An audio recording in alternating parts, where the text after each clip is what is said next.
we're in the post expenses. And in the first book I had 10 commandments. In this book I've got 30 commandments, which we have to win back trust. And politicians are, the morale is as low as it can be. And they're not going to win back trust by doing many things we did before. But people who make a stand and have a strong individual case and will make and show some courage are likely to survive more than the others. I mean, the post-right reform, again, a huge change that's taking place here. I think we can always do more. There's too many issues around, but I think we have to contest it in the new House and find some champions for ending prohibition. But they're there, I'm sure, in this new parliament. My MP is a creationist. Some hope I've got on this issue. Can't remember his name. There are some strange people. My MP's a slave trader. Well, his family was, wasn't it? Oh, that's a bit different. I mean, this guy, honestly, I have been emailing him back on physical letters with Houses of Parliament, lovely cream paper with the thing on top, and he says, well, God created us, and of course that is just as good a theory as Darwin's theory, which is only a theory. I would advise anybody to actually go and see your MP rather than simply write to them. Yeah. If you write to them, what you get back is boilerplate replies from Home Office. Yeah. Sorry. I'm one of thousands of people who have multiple sclerosis. I was at a conference in March this year here in Westminster around the corner, and the leading professor, consultant and researcher, with huge backing from Big Pharma, said openly in answer to my question that cannabis is a neuron protector. It is the only thing that can save my life. I would request, if there is any backing in this room, that we take the government to court for killing us. Because that's what we do. It's murder. It's genocide.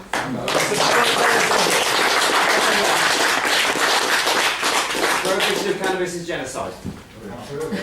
Tell teachers, you go and tell all teenagers that.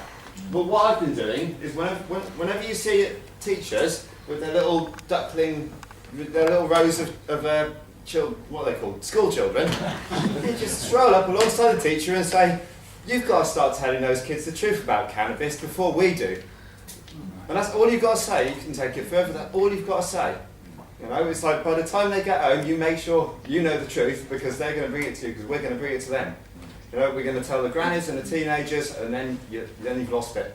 Hang on a minute. By saying that it's genocide, I think that you're spoiling your own case, because that's not right. It may be murder. You're depriving people of their life. You're harming people like the lady at the back there. Genocide is something else altogether. No, I'm very, very serious about this. If you want to have a proper medical debate, because the gentleman was saying, how can we reclaim a valid scientific debate here, which has gone out of the window years ago? This is the way to do it. If you actually take the government to court, if somebody is willing to give me the backing, I'm willing to be that person, then we can actually start having a scientific debate about it in the press as well. That's what we need to do. It's pure science.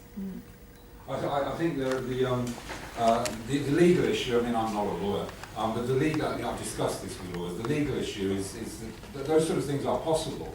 But I mean, essentially, it's incredibly complex. What the lawyer in particular I'm thinking of, what he wants is what they call a straw man. That's somebody with no assets. Okay, thank you. And I also have a 15-year-old daughter, so I have every interest in saying the right. The other point I wanted to make, which generally is not understood, it's in one of our leaflets, people have argued with us about it in the past, is that there is evidence to show that cannabis promotes, I can't remember the chemical name, but cannabis promotes the production of a chemical compound that is directly implicated in the repairing of the myelin sheath. Therefore, cannabis actually does offer potential for reversing multiple sclerosis. And it is also cost effective. Absolutely. And there are thousands of us which are costing the taxpayer millions of pounds a year.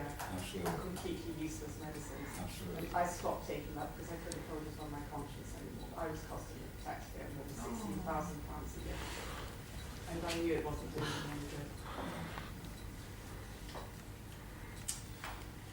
Jason. Mr. Duffy, I was just wondering what experience you've had actually trying to stem the flow of supply and imports. Just what is the success rate, if you can tell me such a thing? Well, personally, in the 32 years I was in the police service, I spent 22 years of that in the traffic department. If I booked you for speeding, I'm sorry, you was not no hard about that at all. It was me, yes, just after I booked you. How did we get involved in it? Usually we were involved through intelligence-led policing, where we were given a target car that we stopped, and once you stopped that, the drug squad appeared out of the bushes and took the credit, but that's just a personal issue. From that point, from the point of view of how we actually make an impact, every policeman tries to do something, because there's a certain amount of kudos in the service and being able to get some kind of drug cases against your name. As I was talking about earlier on, over the 32 years, doesn't make a blind bit of difference. Drugs have never been more plentiful and never been cheaper. And unfortunately, where I come from in the west of Scotland, there is an inexhaustible supply of young men who for £500 will drive a car to Liverpool, sit in the car while somebody puts something in the boot and drive it back up the road. The other people we catch. You remember when we went into Afghanistan, first of all, and Tony Blair, one of the big arguments was that this is intolerable, that 90% of the heroin used on the streets of Britain comes from Afghanistan. So 10 years later, we lost 380 of our soldiers and countless numbers of others. And the situation is that 90% of our heroin comes from Afghanistan. Theory is, isn't it cheaper? But not only that, the actual amount of heroin that Afghanistan is producing has also increased, so they're actually supplying the rest of the world a lot more of their heroin now as well. Actually, the Are Taliban we were the supposed to only... believe that the Golden Triangle has just completely gone out of business? I'm sorry, I can't accept Didn't Britain start that? that we went into Afghanistan, that suddenly I'm being able to buy Afghani hash on the street again. Our streets are overflowing with heroin.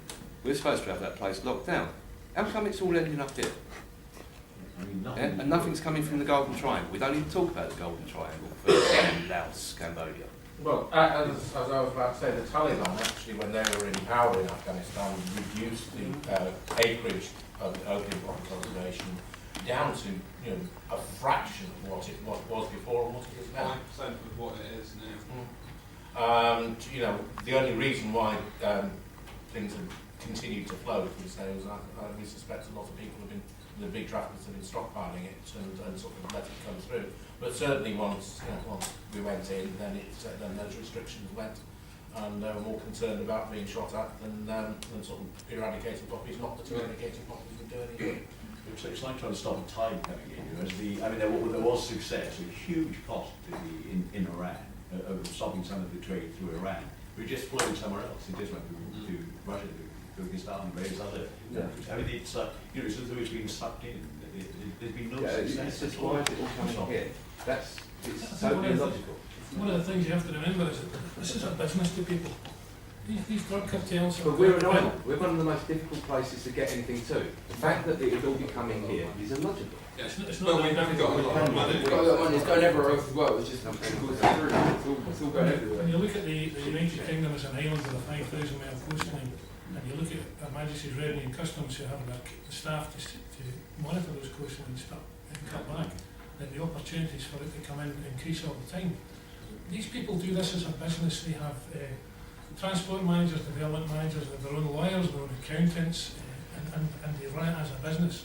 And every time the police service or the customs have a success and we go to trial in the court, doesn't matter where it happens in the land, there will be a couple of people sitting in the court from that organisation listening very carefully to how they got caught this time, and they learn from that.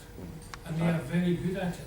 I still find it very difficult to accept that 90% of the stuff that's coming out of there comes here. And also because of the fact that why would you relocate to an area covered in troops with people running around shooting all the strangers? It's not when like you've got we have comes from there. No, we, I suspect, only get a very small proportion of Afghanistan's output. The rest of it goes around Europe, States, etc. I also suspect most of the Golden Triangle either gets consumed within Asia or gets to the North American market. You've got geographical reasons. When Anne Willigan was the Minister for Drugs, I remember pointing out to her that I just arrived by plane at Cardiff, and going through customs, there's a little notice saying, if you have anything to declare, will you ring this number? So I rang the number, and it was an answer phone. I just phoned in from Amsterdam. I mean, it's as good as that. I think we should also care about the people in Afghanistan and in South America and so on. Because just imagine how, what a transformation in Afghanistan if people were growing heroin and selling it legally to a legal market here. I know today's about cannabis, but the same thing is about prohibition applied to heroin. Afghanistan's also the principal producer of the best pretty much the best hash. But imagine farmers there, small-time farmers, able to legitimately earn money without fear of all the Why aren't we drug buying cartels. this all off them? I never understood this. Why don't we just go to the farmers in Afghanistan and contract with them to Well, that's buy what their would crop happen if it's for the legal. next 10 years? Yeah. Absolutely. And at the moment we've got a shortage of diamorphine in this country, so we're actually licensing people in this country to grow opium poppies in, I can't remember, And the third world. They don't progress well here. No, absolutely. I mean, my neighbours come from in the back garden. The same neighbour who grassed me up. The government have boasted that they've ended heroin production in one province, the Balkh province in Afghanistan, and they have because all the farmers have gone to grow cannabis. The market trends, and it's they're undisturbed by anything else except there was more money to be made by cannabis. Any more questions? If I can ask Mr. Duffy to expand on what LEAP do, they're very much fight on the point that the drug laws create this social divide that it perpetuates harm. I was just wondering if you could sort of just say something about what LEAP actually do. We work on the principle that, as I said earlier on, the drugs war is lost. When you look at the cost in the United States of America, since 1970 they have spent ever increasing amounts of money. They spend about $69 billion a year prosecuting the war against drugs. They have spent in total something approaching $17 trillion, which apparently is enough to buy a bank, just a small bank. They understand it, and they tell people that it's the reason teenagers in America smoke joints is that it's easier to get cannabis in America than it is to get alcohol. Alcohol is better regulated, better controlled than harder to get, so they go and take the drugs. As was mentioned earlier on, the drugs laws in America are particularly racist. The very first drugs law in America was in 1914 when they brought out the Harrison Act, which made it illegal for Chinese people to possess opium. It didn't make it legal for white men to possess opium.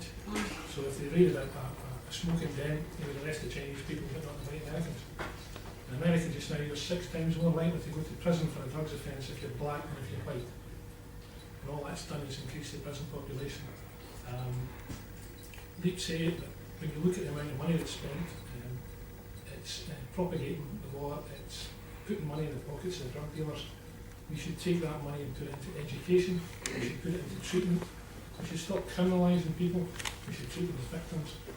If you take the example in this country of 30 years ago, almost everyone in this room 30 years ago would smoke cigarettes.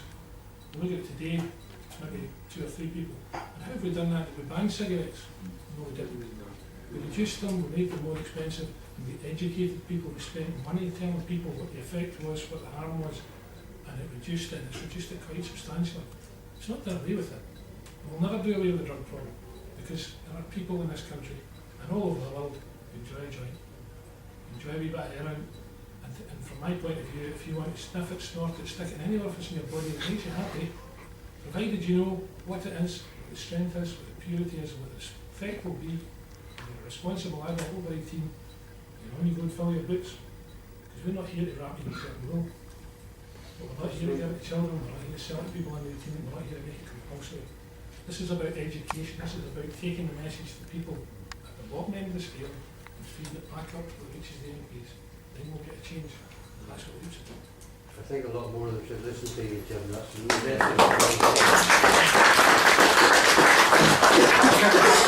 I think I'll draw to a close then. Thank you very much to everybody for coming. Thank you particularly to Paul as our sponsoring MP. Thank you to the panel. Thank you very much.